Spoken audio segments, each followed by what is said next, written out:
여러분, 안녕하십니까? 어제 헌법재판소에서 윤석열 대통령 탄핵 심판 7차 변론이 있었습니다.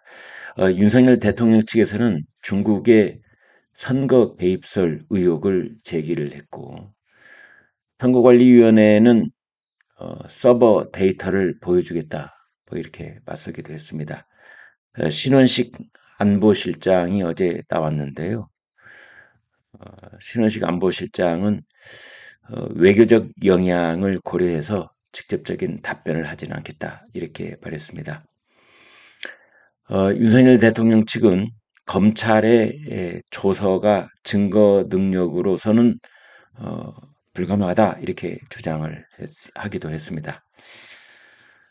헌법재판소는 내일 8차 변론을 마지막으로 이제 변론 절차를 전부 다 종결을 할 것으로 그렇게 보입니다. 신원식 국가안보실장은 이날 증인신문에서 전체주의 국가들이 자유민주주의 국가에 비해 낮은 경쟁력을 극복하기 위해 하이브리드전에 매달리는 경향이 있다라고 말했습니다.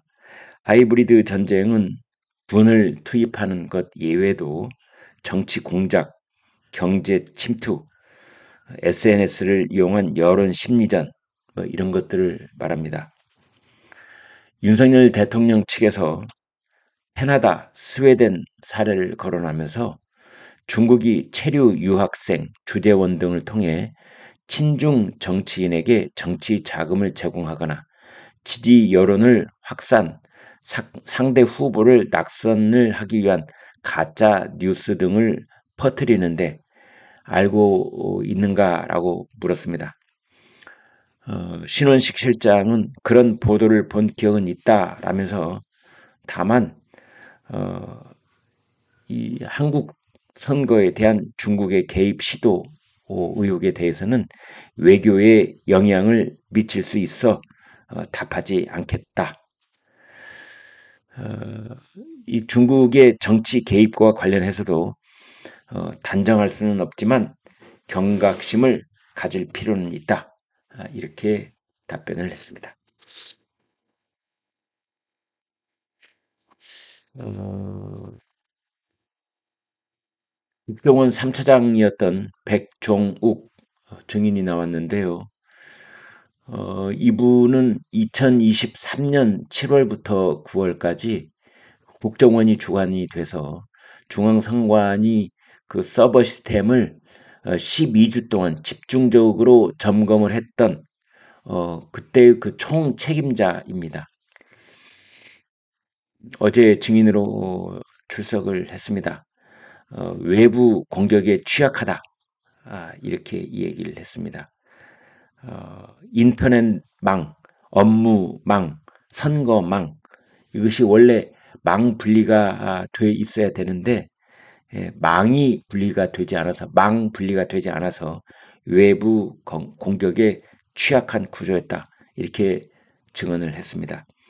황교안 전 국무총리는 이른바 그 빳빳한 투표용지, 그 선거 투표용지 이 가짜에 대해서 질문을 퍼붓습니다.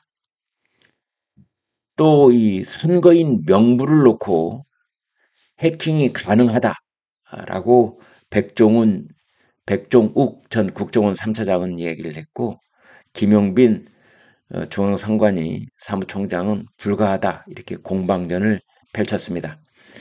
백종욱 국정원 3차장은 문제를 발견했다 이랬고 선관위 측에서는 실제로 침투는 없었다 이렇게 반박을 했습니다.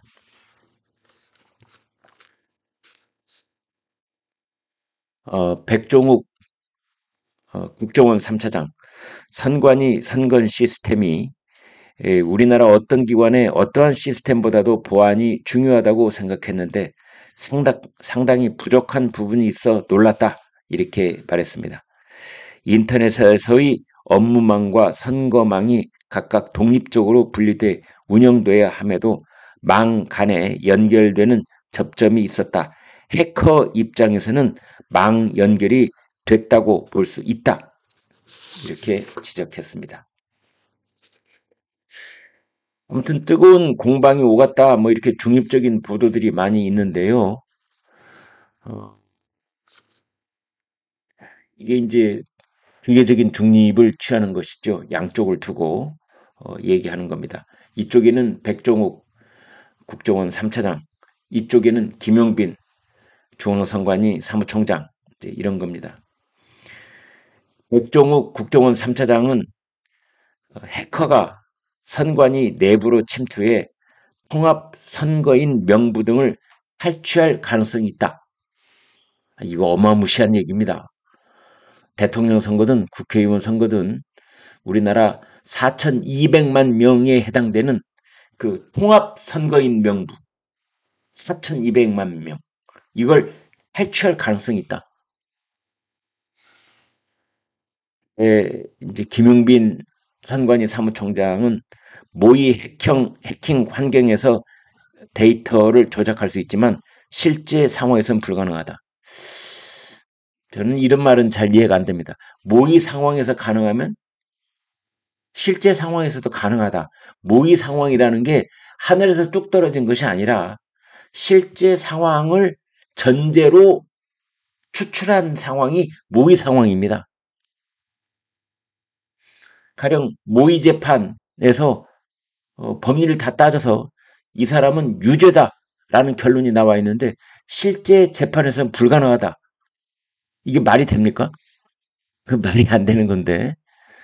아무튼 모의 해킹 환경에서는 조작이 가능한데 실제 상황에서는 불가능하다라는 이 중앙선관위 김용빈 사무총장의 그 해명은 좀 납득이 되지는 않습니다.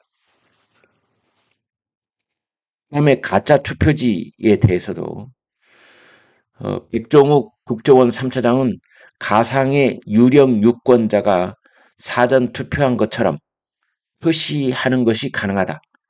허위 신분증을 거르지 못한다. 이랬는데 김용빈 사무총장은 재검표에서 가짜 투표지가 발견된 적이 없다. 이렇게 대답을 했거든요. 근데 이건 제가 봤을 때는 완전 동문서답 같습니다. 오로지 그 컴퓨터 내에서 조작을 통해서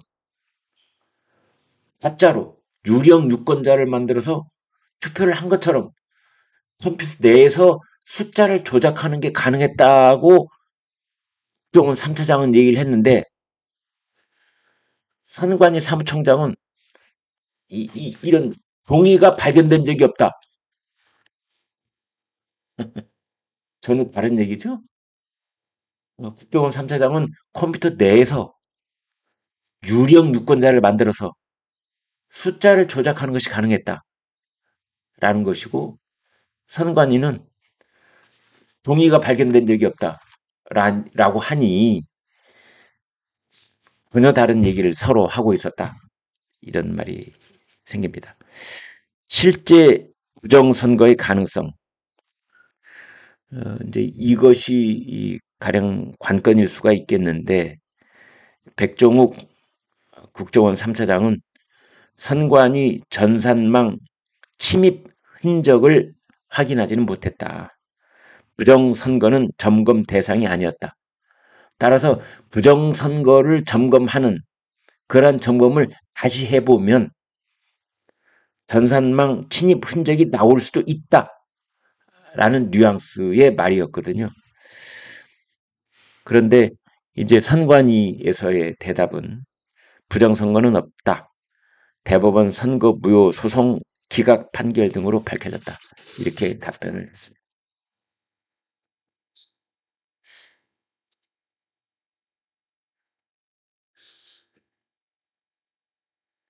지금 그 여론조사를 해 보면은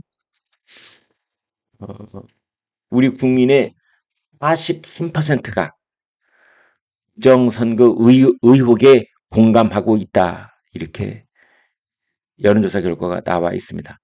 특히 2030 세대가 40대보다도 부정선거 의혹에 공감한다라는 응답이 많습니다.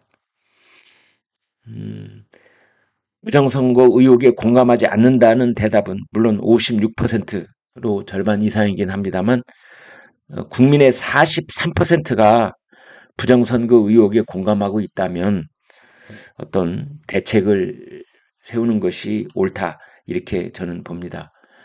따라서 나중에 별도로 점검을 하기는 하겠으되 우선 정치권에서는 사전투표를 폐지하고 본투표만 하는 것으로 한다든지 또는 이 투표의 개표 그리고 집계 이런 것을 전부 다 사람 손으로 아날로그 방식으로 한다든지 그래서 컴퓨터를 쓰지 않는 그리고 사전투표를 하지 않는 그래서 일단 앞으로 다가올 선거에 대한 그런 대비에만이라도 이야기를 하는 것이 어떨까 생각합니다.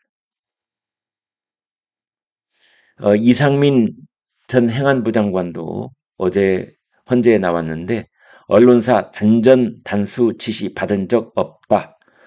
소방청장에게 지시한 적도 없다. 이렇게 답했습니다. 그런데 대통령실에서 단전 단수 쪽지는 받아. 또 이런 말을 했습니다. 그 뒷부분 말은 뭐하러 했는지 모르겠어요. 아무튼 계엄 국무회의 자신은 적법했다고 생각한다. 이렇게 말했습니다.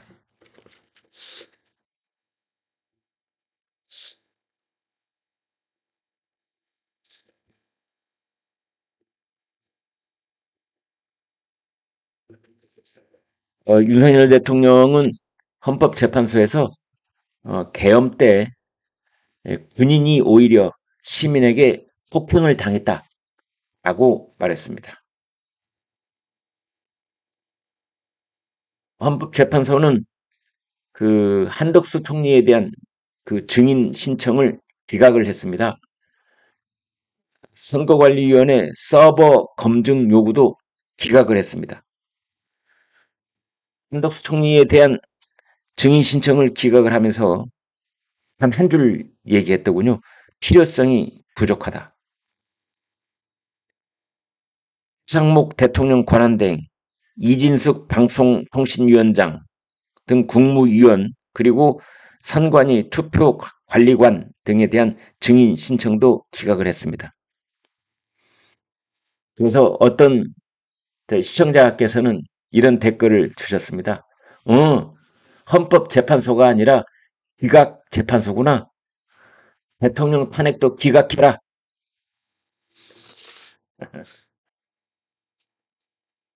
차라리 웃지요. 네.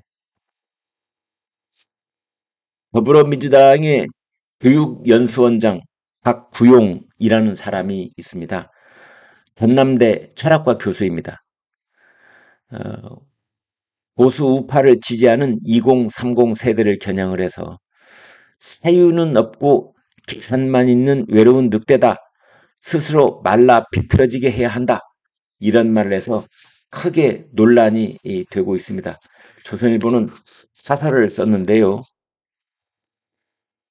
더불어민주당 교육연수원장인 박구용 전남대 교수가 2030 세대에 대해서 그들을 우리 편으로 끌어올 것인가가 아니라 그들을 어떻게 소수로 만들 것인가를 고민해야 한다.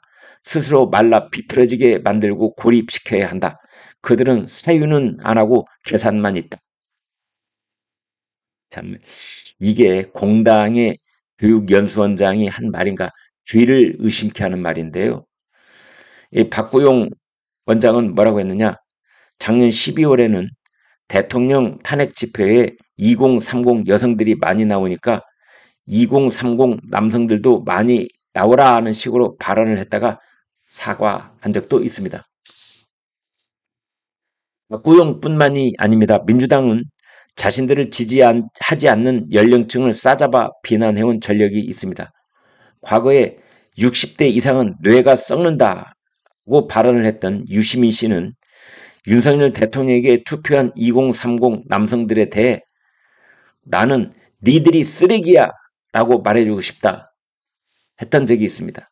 민주당은 총선을 앞두고는 정치는 모르겠고 나는 잘 살고 싶어 라는 청년층 비하 현수막을 만들기도 했습니다. 또 민주당 소속 강기정 광주시장은 탄핵 반대 단체가 오는 15일 그 광주시 5.18 광장에서 집회를 하는 것을 불허하기도 했습니다.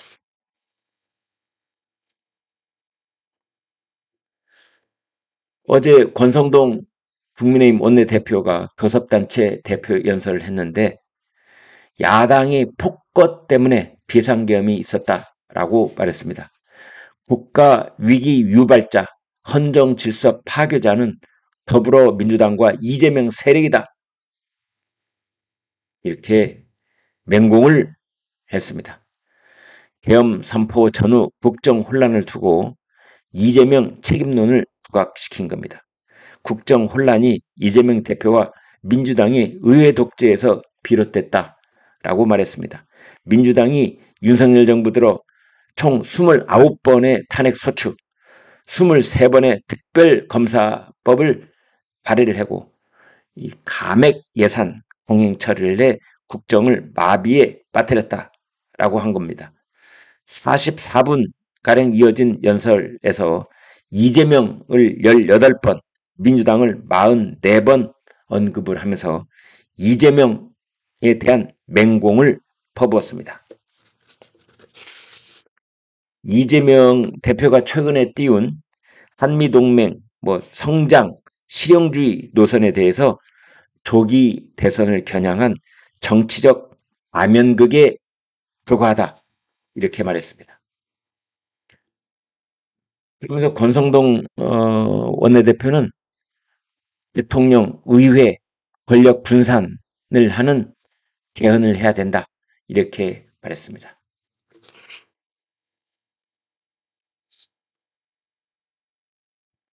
그럼 여기까지 하겠습니다. 여러분 고맙습니다.